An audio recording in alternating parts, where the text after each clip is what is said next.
Trójka. Program Trzeci Polskiego Radia. Poszukiwania świadków katastrofy promu Jan Heweliusz z 1993 roku oraz zbieranie ich relacji zostały przeprowadzone dzięki wsparciu finansowemu sponsora, serwisu Netflix, w którym można obejrzeć serial fabularny Heweliusz inspirowany tymi wydarzeniami. Netflix nie jest producentem podcastu i nie ingerował w jego treść.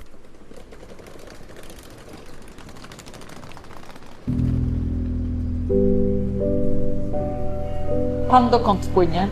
Ja do Istad. A mieszka tam po prostu, tak? Mieszkam tam w Szwecji 35 lat. Dużo pan tymi promami pływa? Często.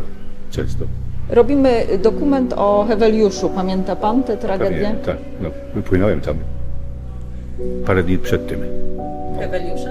Tak, pewnie. Wspomnienia mamy. I był sztorm taki, i wichura była, strasznie wiało. Wiatr przekraczał 35 metrów na sekundę. Wiatr dołu z prędkością 160 km na godzinę. Jedno olbrzymie krągowisko i ryk wichury. Wybiegali z kabin pomimo wichury olbrzymich. Nie miał możliwości manewrowania. Zmiatała z pokładu. Zaniknęła granica między wodą a powietrzem. Morze było zupełnie białe. Wrażliwa na sztorm jednostka Heweliusz nie powinna wyjść z morza.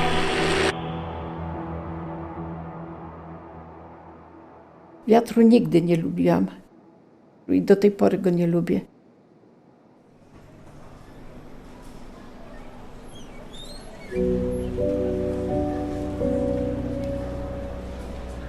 Długo chyba nie czekacie. Nie długo. Mamy tutaj obstawę, że kapitan po nas przyszedł. Poczekajcie, idziemy do kabiny, troszeczkę się tam rozgościcie i o 12:30 po zejdę, pójdziemy na mostek. Są ludzie, którzy boją się wiatru.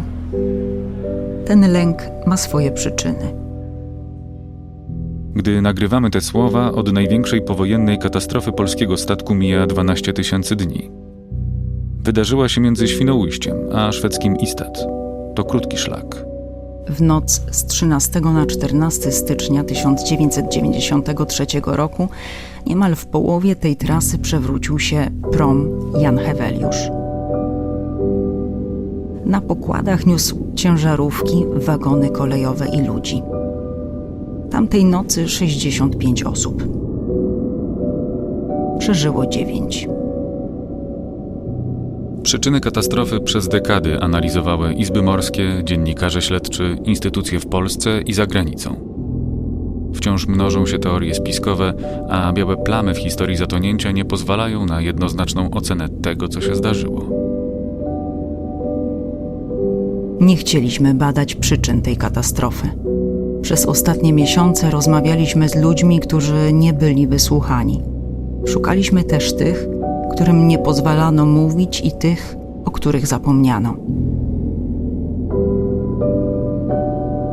Interesowało nas to, co wydarzyło się po katastrofie i co działo się przez 12 000 dni. Nie da się o tych wszystkich dniach opowiedzieć, nie pamiętając o pierwszym dniu. Podcast programu Trzeciego Polskiego Radia. 12 000 dni. Katastrofa promu Jan Heweliusz. Odcinek 1. Dzień, w którym przewrócił się prom. W akcji ratunkowej biorą udział 4 helikoptery. Według ostatnich informacji, jakie mamy, statek jest przewrócony do góry dnem i dryfuje. Heweliusz stępką do góry. Nad powierzchnię ledwo wystaje jego czerwony brzuch zalewany falami. Ten widok, oglądany przez ekrany telewizorów, prześladował rodziny ofiar przez wiele dni.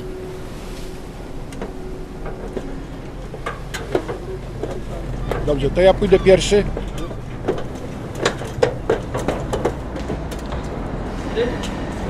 Pani tu już na nas czeka, tak? Tak. Imię, nazwiska każdej osoby. Anna Ducińska. Zostawimy pani walizkę. Dobrze. Zuzanna Olbińska. Wszystko musi być zapisane, co? No niestety. Ale I Michał Matus. to swoje, to swoje. Proszę się podpisać. Wpisujemy się, tak? Sekundeczkę, gdzie to tu? Wszystko BHP, wszystko wiecie, nie biegać po pokładzie, ostrożnie. Dobrze, dziękuję bardzo. Żeby lepiej tę historię zrozumieć, popłynęliśmy trasą, którą kursował prom Jan Heweliusz. 13 stycznia 1993 roku wypłynął ze Świnoujścia. W nagłym, silnym sztormie zaczął się przechylać. Tak mocno, że na dolnym pokładzie przewracały się wagony kolejowe i ciężarówki, jeszcze pogłębiając przechył. Gdy już nic nie dało się zrobić, kapitan ogłosił ewakuację, alarm szalupowy i nadał sygnał Mayday, wzywając pomocy. Chaotyczna akcja ratunkowa skończyła się śmiercią wszystkich pasażerów. Uratowano jedynie 9 członków z ponad 20-osobowej załogi. Zginęli nie z własnej woli, nie z własnej przyczyny. Tego już nie jesteśmy w stanie odwrócić. Cofnijmy się do momentu, gdy już nic nie mogło się zmienić.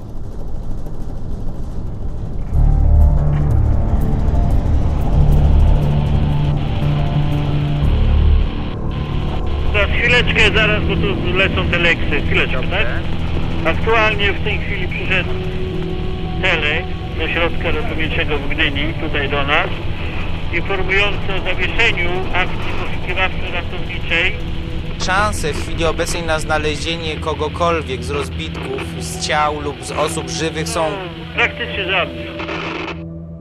Tak brzmiał 14 stycznia 1993 roku. Po 32 latach wspomina go żona jednego z marynarzy. Ja o tragedii statku Jan Heweliusz dowiedziałam się z radia. Ja włączyłam rano o 9 radio i akurat trafiłam na wiadomości.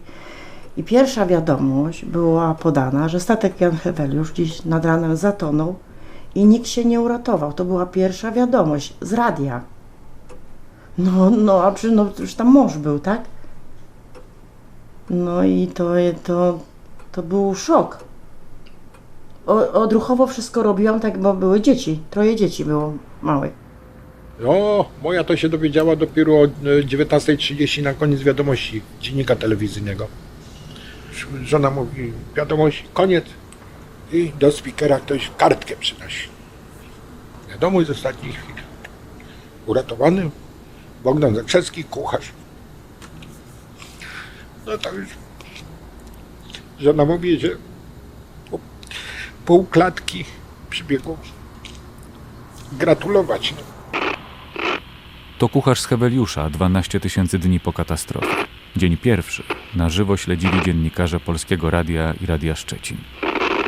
Drugi oficer promu Jan Śniadecki. Właśnie wrócił pan z identyfikacji ofiar Jana Heweliusza. No było to niesamowite przeżycie. Przecież to byli nasi koledzy. Po prostu mogliśmy my również podzielić ich los. Wśród podjętych rozbitków na nasz statek są kierowcy, jest również mała dziewczynka, około 6 lat. No, najbardziej szokującym dla mnie widokiem było właśnie przenoszenie zwłok tego dziecka, mianowicie Bosman, na rękach, jakby w objęciu, jakby się ona chciała chwycić jego szyi, no niestety nie mogła. Rano udało się nam odnaleźć żonę jednego z uratowanych, Zofię. Wczorajszy dzień był koszmarem, ale tam był radiooficer, nasza kolega i nasz wspólny znajomy, znam jego żonę i dzieci i właśnie jego też nie ma wśród żywych. Ale tyle osób dzwoniło, tyle sąsiadów tutaj przychodzili i w ogóle jakoś czułam się taka wśród ludzi. Kapitan odpowiada za wszystko, co jest na statku, pierwszy po Bogu. Ja nie miałam żadnych złudzeń, także byłam pewna, że jeżeli on ma świadomość, że nie wszyscy się uratowali, to na pewno nie zszedł ze statku. No i męża odnaleziono miesiąc po katastrofie. W następnych miesiącach morze wyrzucało kolejne ciała. Zginęło 56 osób. Do tej pory nie odnaleziono ciał 10 z nich, w tym 2, o których usłyszycie w tym odcinku.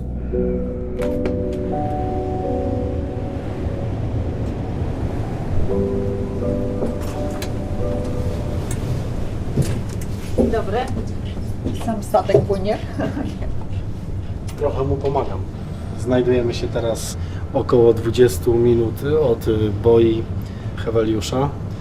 Będziemy ją mieli z prawej burty. I rozdmuchało się trochę, jak tak patrzę na Retowskę. No, jest to taki wiatr średni, bym określił. No to są nieporównywalne warunki teraz do tych, które były w momencie tragedii. Wśród marynarzy rozmawiacie o takich sytuacjach? Oczywiście rozmawiamy o tym, ale nie na statku przede wszystkim. Taki przesąd. A jakiej wielkości jest ta boja? Przypuszczam, że ma z 3,5 metra wysokości. Jest nad wrakiem, ma inicjały JH. Ale teraz ją mijamy, tak? Teraz ją mijamy właśnie w tym momencie. Ja jak tutaj się przyjmowałem do pracy, zawsze w dzień zatonięcia Heweliusza podpływaliśmy do miejsca spoczynku wraku i rzucaliśmy wieniec tam i oczywiście dawaliśmy jeszcze sygnały tyfonu. Dokładnie jest 5 mil od boi. Przy dobrej pogodzie i widoczności jesteśmy w stanie ją dojrzeć przez lornetkę. A dzisiaj? Przez falowanie raczej będzie ciężko. To uświadommy sobie, jeżeli ja nie mogę dojrzeć boi, to czy można zobaczyć człowieka jakiegoś w wodzie teraz, nie? Byłoby to bardzo ciężkie. Ja myślę, że jeszcze moglibyśmy podejść na drugie skrzydło. No bo tak, my tutaj patrzymy teraz na zachód, tak? Tak. No i w tym momencie tak o. Tutaj co widzi pan tą z lewej strony tą krawędź, gdzie się zaczyna tak ląd, tak? Jakby wychodzi z wody, tak? Aha. I to jest wyspa. No to jest to. To jest dokładnie tutaj ten moment. Tutaj jest Sassnitz, nie? To co widzimy. Sassnitz. Tak, a tak. Sassnitz to jest miejsce, do którego przewieźli niektórych ocalałych.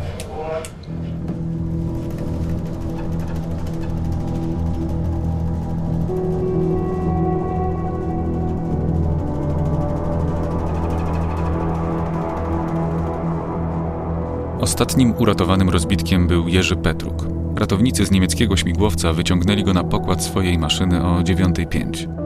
Było już całkiem jasno i od tej pory nic nie dało się zrobić. To był ostatni uratowany. Nieraz to się wydaje, że to sen jakiś tam był, czy coś, nie? Ale jednak to była prawda. Dociera to później. 10-15 lat temu to jeszcze człowiek coś tam pamiętał, tego jakieś szczegóły, teraz to zaciera się to pomału. Jednego tego trybiku by zabrakło i by mnie nie było. Naprawdę to jest dar od losu albo od Boga, zależy kto jaki ma światopogląd. Ktoś mną pokierował. I tego nie zapomnę.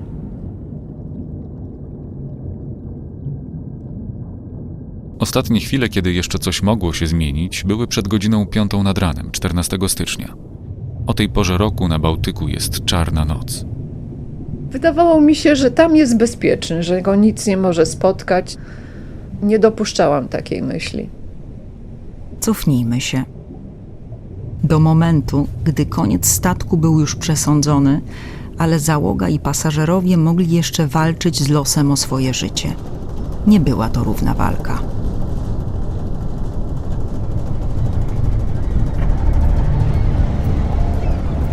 Heweliusz nie był dzielnym statkiem.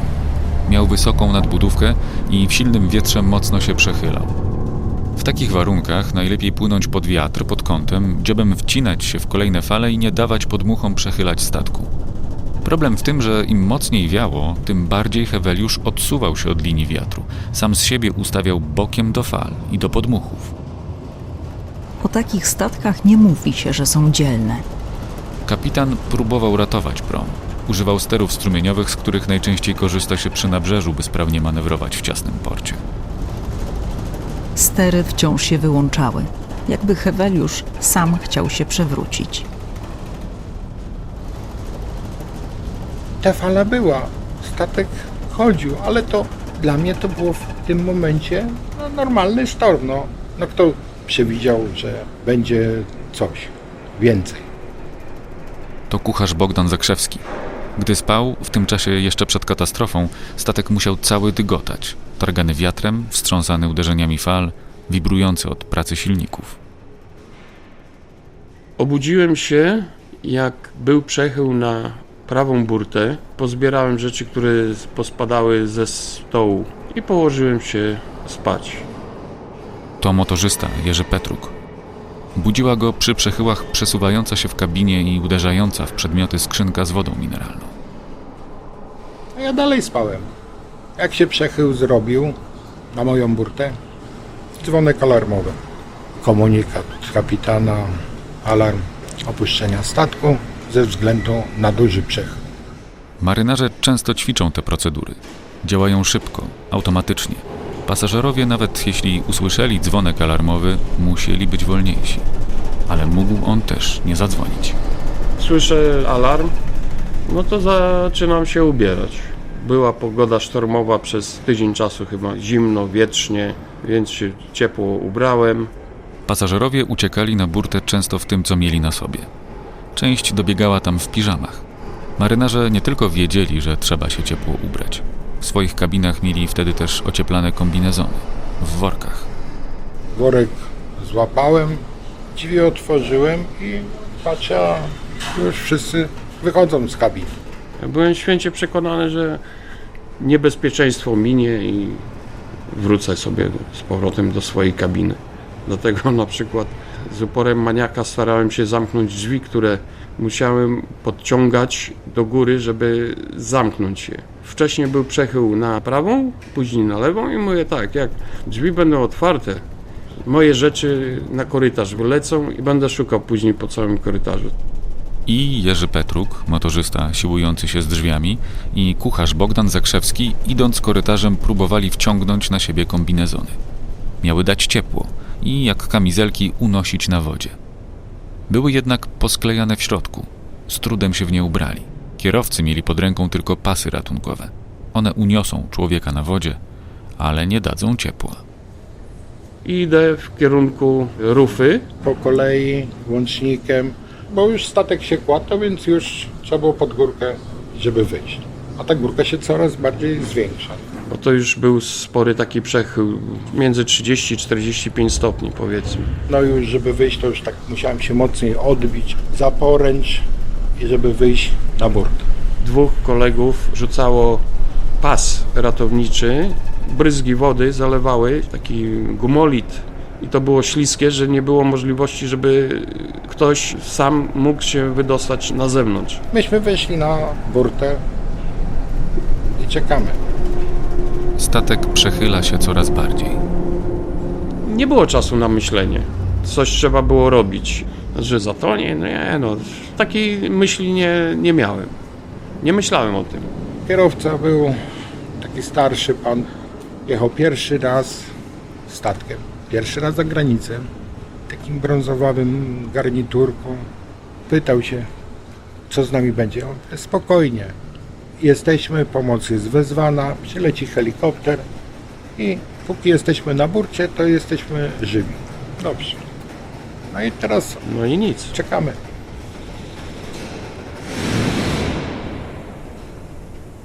Załoga zaczęła na pochylonym pokładzie otwierać tratwy.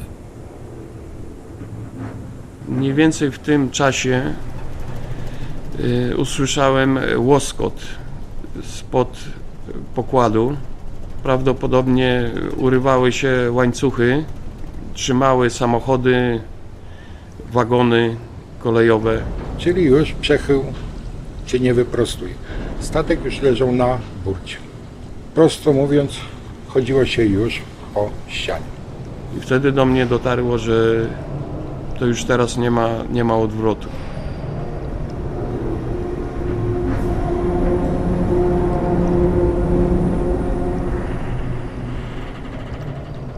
Tratwa to już praktycznie płasko leżała na nadbudówce. Ja mówię, co robimy? On mówi, co, wsiadamy. Stałem na suchym pokładzie. Jak skończyłem zdanie, już byłem po kolana w wodzie. Ktoś tam wskoczył do środka. Ja tam później, nie wiem, po pas w wodzie już stałem i też wskoczyłem. Wszystko działo się bardzo szybko. Po kolei wyłączały się główne oświetlenie statku, potem awaryjne, potem akumulatorowe. Ciemno. Jedynie tylko co było, był taki wokół. wiatr rozpylał tą wodę. Tego już nie było widać, słychać też nie. Człowiek się zamykał w sobie i myślał, co dalej, co będzie. Nie? Kiedy będzie widno, kiedy pomoc przybędzie. Kierowcy też byli na burcie. Tratwy były otwarte. Czasami to jest, zagapi się człowiek. Jeżeli ja stojąc przy tratwie i 2-3 sekundy ja już jestem, kolana mam, a jak ktoś stał 2 metry, zanim się odwrócił, zanim podjął decyzję, to już ta tratwa pływała po wodzie. Następnych to już żeśmy wciągali praktycznie z wody. Nie mieli promu pod nogami. Statek szedł w dół, a tratwa już została. Gdy Heweliusz obracał się do góry dnem, zatrzymały się wszystkie silniki. Później już tylko milczał. Wróćmy jeszcze na pokład statku, którym kilka tygodni temu popłynęliśmy do Istad. Sporą część tej podróży spędziliśmy na mostku z kapitanem promu Polonia, Grzegorzem Bordychem i jego załogą. Gdy rozmawialiśmy z kapitanem podczas wychodzenia z portu, usłyszeliśmy, jak działanie silników wpływa na to, jak statek brzmi i drży. O, widzicie, uruchamiam stery strumieniowe, teraz przejmuję silniki, prawa strona, lewa, to są śruby nastawne. Jak mógł brzmieć i drżeć Heweliusz? Wyszła. Prom dzisiaj jest ciężki, załadowany na maksymalną możliwość. Mamy wagony kolejowe, mamy kilkadziesiąt ciężarówek i innych pojazdów wszelkiego rodzaju, także jest wykorzystany dzisiaj całkowicie. Pracują stery strumieniowe. Właśnie. Teraz musimy się obrócić w miejscu, więc się obracamy. Na dziobie są stery strumieniowe, to są boczne takie pędniki, które pozwalają nam na obrót w miejscu lub płynięcie na przykład bokiem. Co widać? I będziemy się obracać na 50.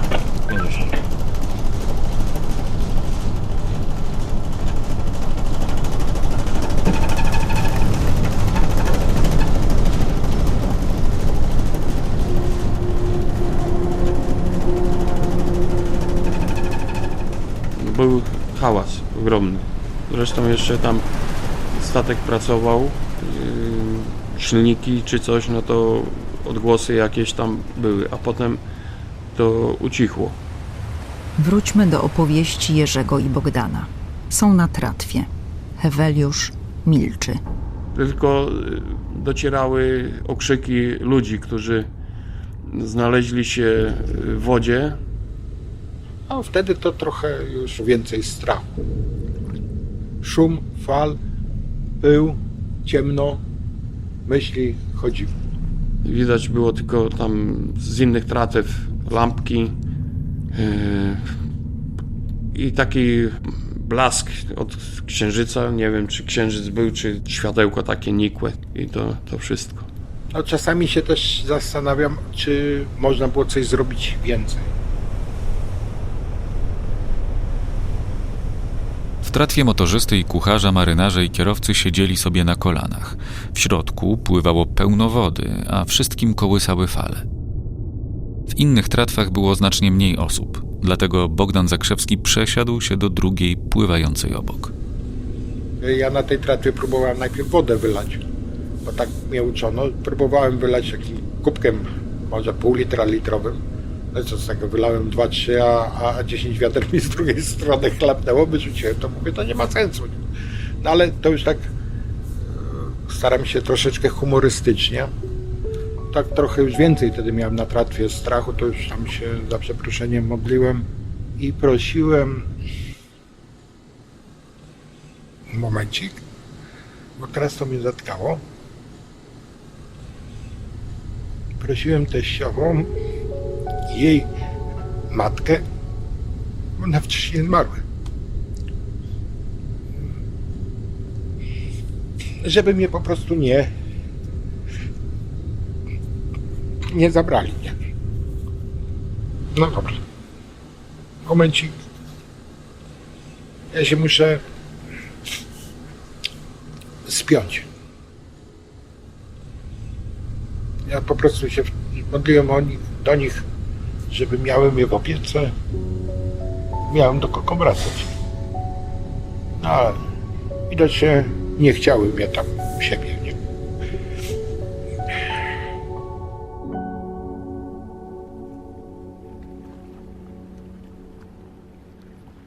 Wtedy jak w tratwie myślałem, no to już jest okej. Byliśmy w takim miejscu na morzu, że mi wydawało się, że za chwilę ktoś powinien przylecieć czy podpłynąć do nas i nas wciągnął na pokład razem z tymi tratwami.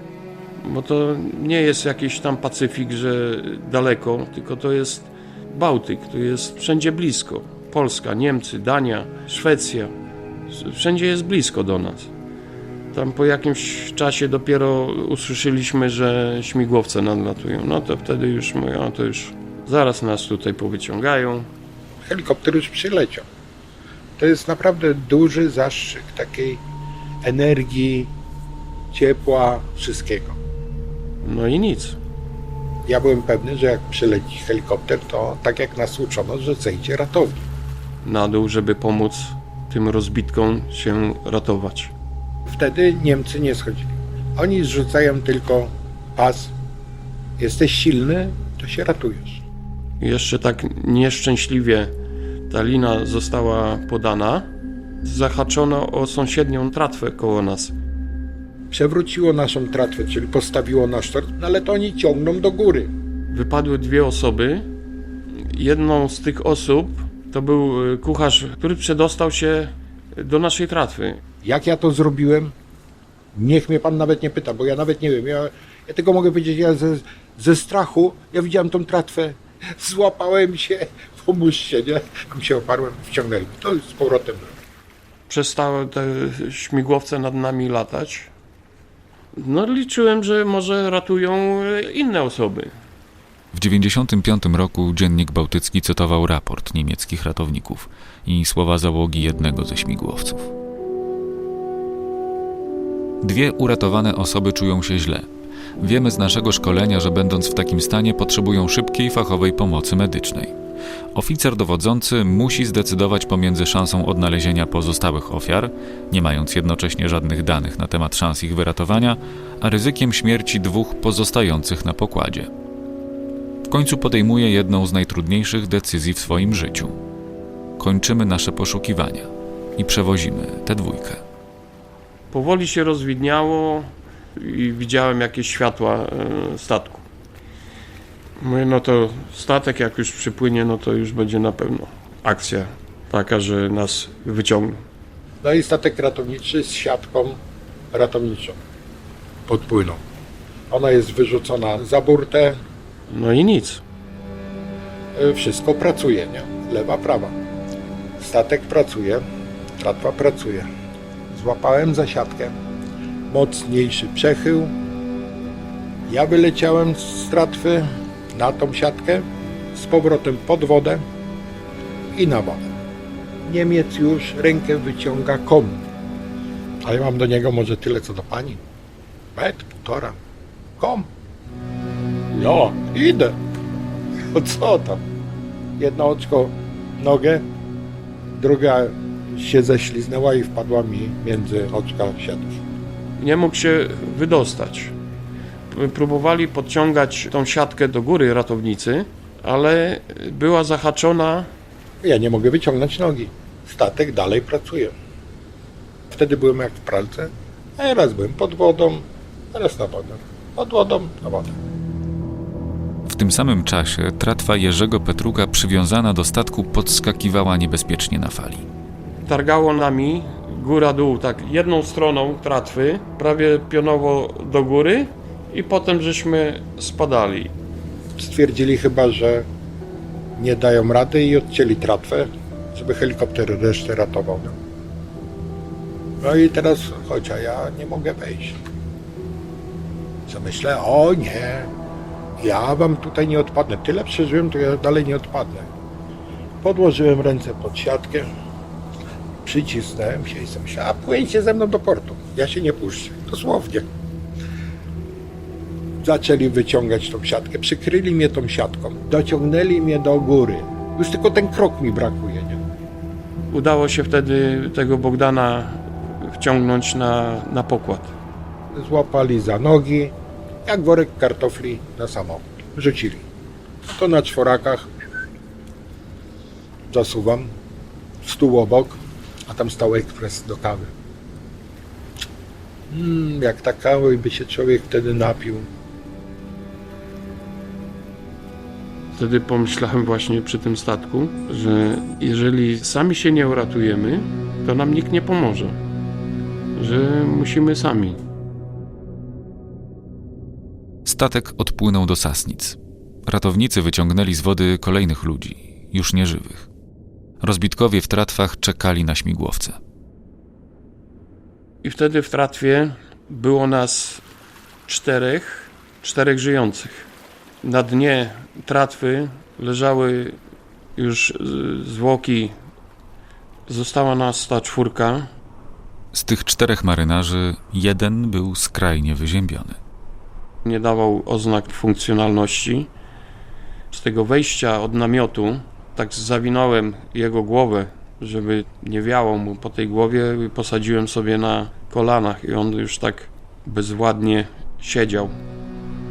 Myślałem właśnie, żeby chociaż jednego udało się więcej. Ratownicy ze śmigłowca zrzucili do tratwy linę. Wyciągnęli pierwszego rozbitka. Potem marynarza w hipotermii pozostali 2 podpięli pod opuszczoną przez śmigłowiec linę i też go uratowano. Na tratwie został motorzysta Jerzy Petruk, którego historii słuchamy, i ochmistrz. Ja, jako że byłem najmłodszy z nich, to zostałem. Jeszcze tylko ochmistrzowi powiedziałem, żeby przekazał, że jeszcze jestem tutaj, żeby nie odlatywali, bo już tak czułem, po prostu jeszcze dłużej to nie wiem, czy będę miał tyle sił, żeby się zapiąć samemu. I spuszczono dla mnie tą linkę. Nie mogłem się zapiąć, nie mogłem zahaczyć. W końcu jakoś mi się udało. Pojechałem do góry. I w śmigłowcu, jak dotarłem na górę, zrzuciłem kombinezon, w którym było pełno wody i popatrzyłem na zegarek, była 9:05. A był ktoś jeszcze po panu uratowany? Nie. To ostatni żywy. Śmigłowce, niemieckie, duńskie i w końcu polskie, podnosiły kolejnych rozbitków. Żaden już nie przeżył.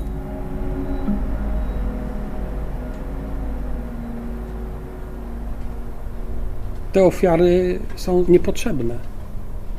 Wobec żywiołu, jakim ich jest morze, wszystko jest możliwe. Morze nie wybacza żadnych błędów. Kiedyś przypłynąłem do Istad, przyszedł taki wiatr, że stałem, nie mogłem się ruszyć. Wiatr z burty 20 ponad 5 metrów na sekundę. Te wszystkie lampki tutaj paliły na czerwono, a wierzcie mi, ja mam moc na śrubach, 4 silniki, 20 000 koni mechanicznych. To jest naprawdę duża moc. Niestety było mi trudno. I zawsze, słuchajcie, kapitan, który mnie szkolił, powiedział mi tak: Grzegorz, ja cię tutaj wyszkolę, będziesz coraz bardziej pewny swoich umiejętności i kwalifikacji, ale przyjdzie takie zdarzenie, że znowuż będziesz taki malutki. No różne są historie. Gdy Heweliusz w swoim ostatnim rejsie wychodził zza osłony lądu, w burtę statku uderzył jeszcze mocniejszy wiatr. Los Heweliusza przypieczętował wtedy mocny przechył, prześladujący później kucharza Bogdana Zakrzewskiego w snach. Ja sobie jedną taką sytuację przypominam, że się w nocy kiedyś obudziłem do żony, mówię, blok się przechyla. Bo miałem wrażenie, że jest przechył i ten nieraz tak przyjdzie i datka. Co mam zrobić? Jak jestem sam, idę w kąciku sobie popłaczę. Trochę sobie tam ponarzekam, no i dalej do pracy. Przyjdzie o moment, nie wiadomo skąd, dlaczego, i już się wraca. Bogdan Zakrzewski do dziś pracuje na statku pływającym na trasie Świnoujście-Istad. Katastrofa promu Jan Heweliusz ma wiele przyczyn. Wciąż mnożą się domysły i niepotwierdzone teorie, ale kilka z podpunktów tej długiej listy powinno jednak z wami zostać, tak jak zostało z ludźmi, których postanowiliśmy wysłuchać.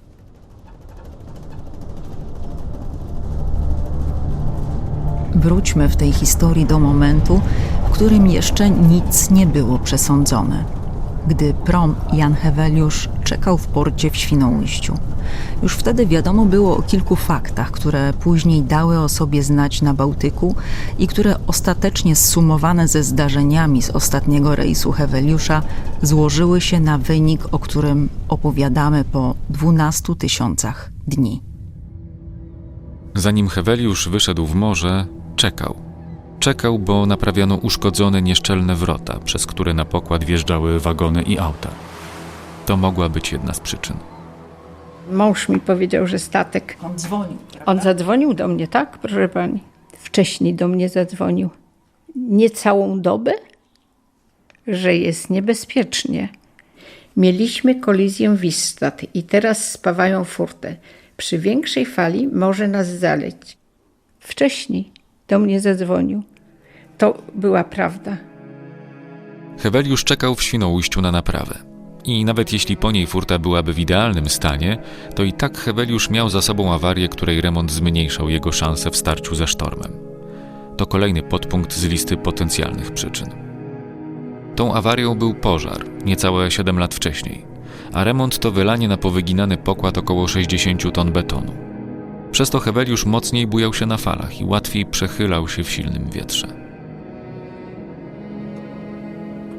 Ja nie wiem, jak to możliwe, że kurde, góra betonu była na nadbudówce, wysoko nad wodą, to dla mnie to ja nie wiem. To zamiast zrobić porządnie remont po tym pożarze, no to kto to dopuścił do takiego czegoś? To nie mieści mi się w głowie. No.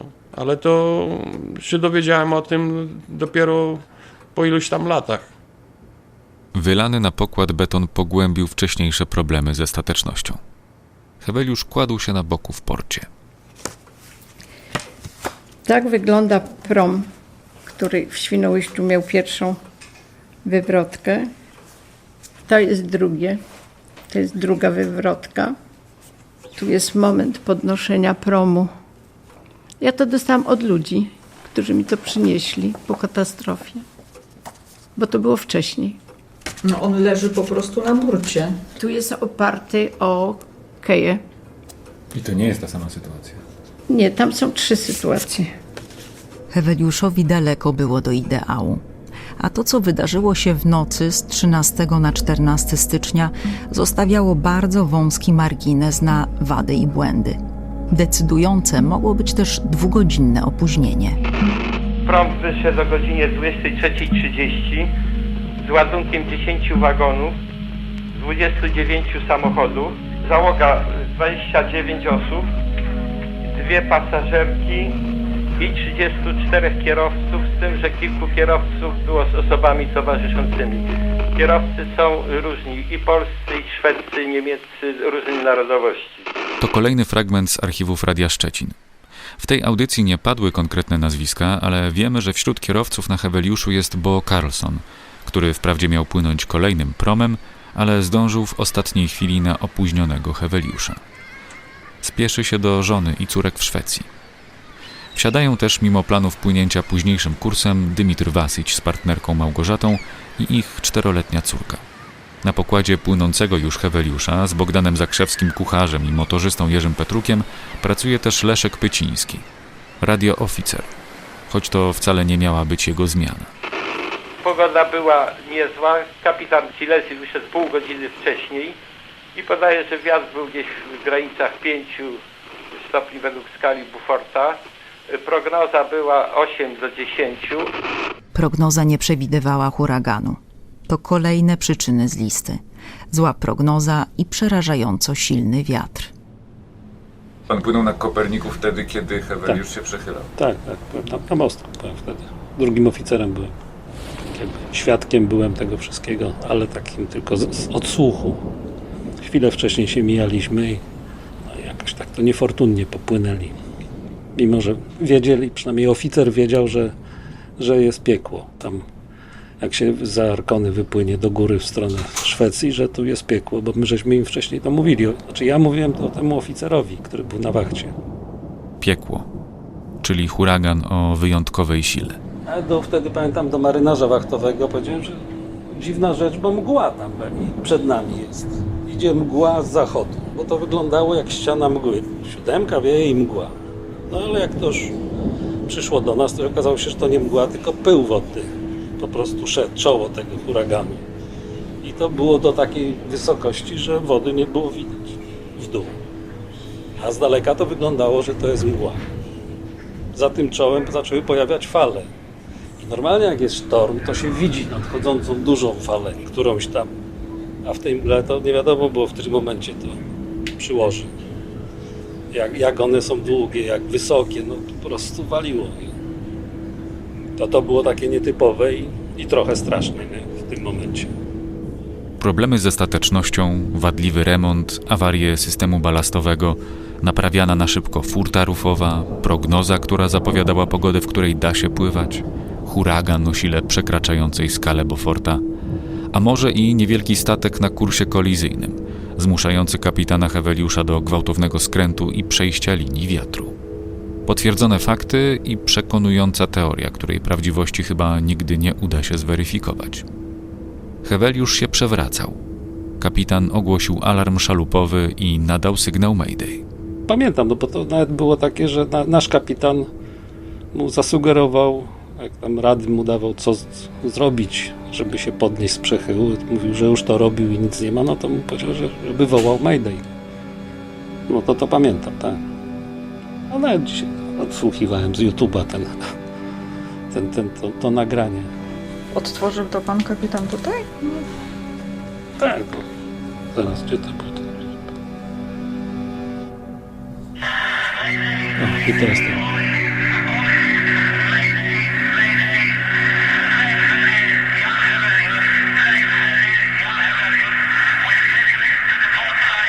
to. To jedno pamiętam, tą bezsilność, że no, koledzy w wodzie, a my to nawet nie mamy jak pomóc. Przecież wiadomo, że się nie opuści żadnej szalupy czy nic.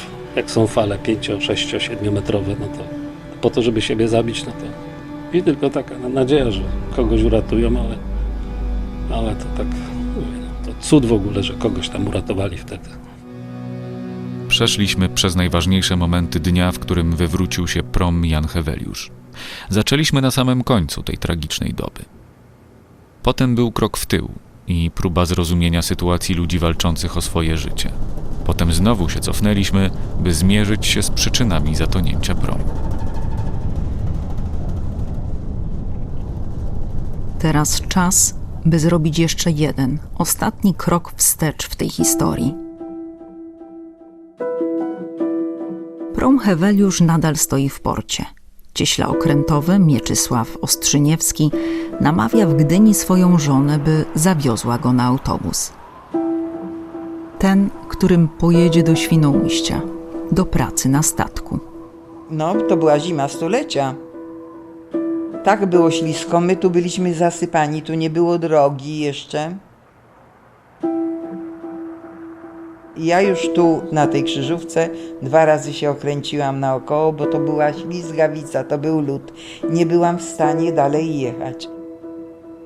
Więc jakąś taką płytę wielką wrzucił do bagażnika mąż, żeby obciążyć samochód, że ja wyprostowałam ten samochód i pojechałam. Dojechaliśmy do dworca, no ale niestety autobus odjechał, bo my byliśmy 15 minut spóźnieni. Spod tego dworca mówi, to jedź, bo jeszcze w Wejherowie ktoś wsiada. Jadę do tego Wejherowa. Taki śnieg sypał, nie byłam w stanie przyspieszać tym samochodem. Puste drogi były, autokaru śladu. I pod tą górę znowu nie mogę podjechać, bo jest tak ślisko.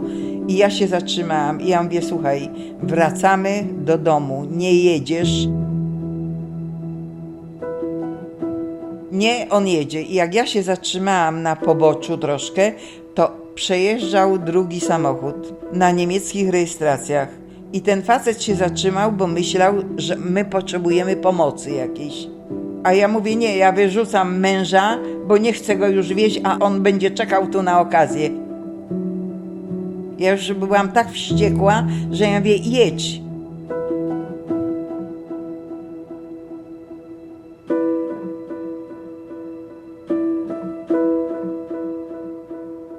No i on pojechał.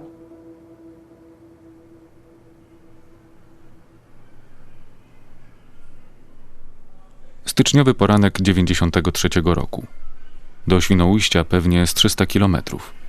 Wieczorem prom Jan Heweliusz ma wypłynąć w stronę Istad.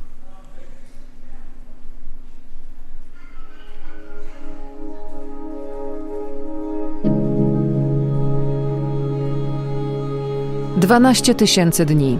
Katastrofa promu Jan Heweliusz. Podcast programu Trzeciego Polskiego Radia.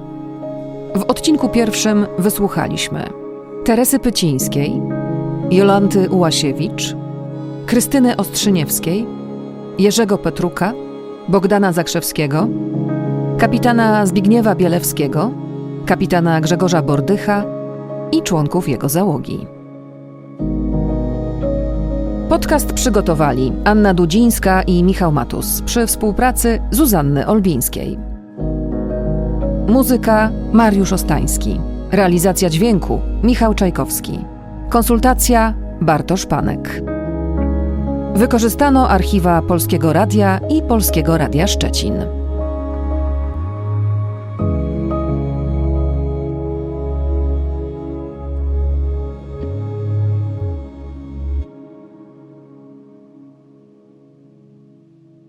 Poszukiwania świadków katastrofy promu Jan Heweliusz z 1993 roku oraz zbieranie ich relacji zostały przeprowadzone dzięki wsparciu finansowemu sponsora, serwisu Netflix, w którym można obejrzeć serial fabularny Heweliusz inspirowany tymi wydarzeniami. Netflix nie jest producentem podcastu i nie ingerował w jego treść. Trójka. Program Trzeci Polskiego Radia.